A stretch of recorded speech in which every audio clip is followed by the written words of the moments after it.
চলুন তাহলে। ম্যাডাম আমার না আসলে একটু ওই ভয় ভয় লাগতেছে বুঝছেন। আসলে আমি কাজ কাম তেমন একটা পারি না তো।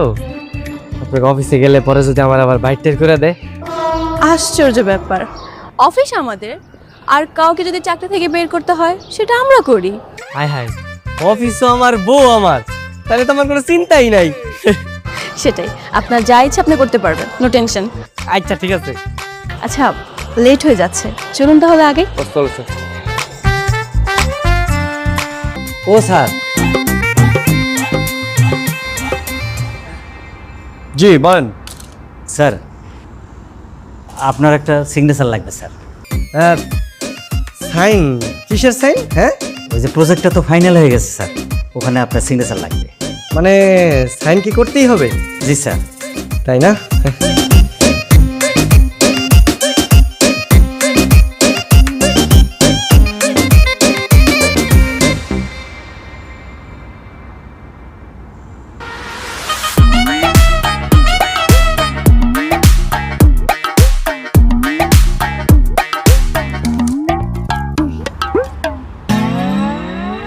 স্যার এই নেন। এটা কি করলেন স্যার?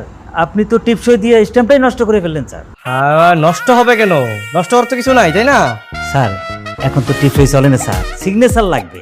আর শুনেন, আজকে থেকে পুরান নিয়ম যা আছে সব বাদ, নতুন নিয়ম চালু হবে। আর আমি যেটা বলবো সেটাই।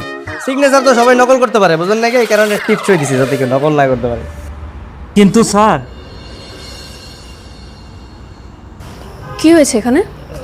উনি টিপসই দিয়েছেন ম্যাডাম, আসলে তো এখানে সিগনেচার লাগবে, টিপসই তো কাজে লাগবে না। কি ব্যাপার, আপনি কি সিগনেচার দিতে পারেন না নাকি?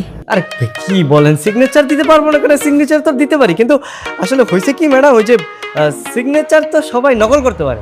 এই কারণে আমি বুদ্ধি করে ওই যে টিপসই দিছি যাতে কেউ নকল না করতে পারে, বুঝলেন নাই? হ্যাঁ, আপনি আপনার জায়গা থেকে একদম রাইট আছেন, কিন্তু বিষয়টা হচ্ছে কি, এই পেপারটা বাইরের দেশে যাবে, সো তারা আবার সিগনেচার ছাড়া অ্যালাউ করবে না। তার মানে কি, মানে সিগনেচার কি করতেই হবে না? জি স্যার। ওয়েট, আচ্ছা আপনি এক কাজ করুন, আপনি পেপারটা নিয়ে যান, কালকে সকালে আবার নতুন করে রেডি করে আনুন। হ্যাঁ, উনি কালকে সিগনেচার করে দেবেন। ঠিক আছে ম্যাডাম।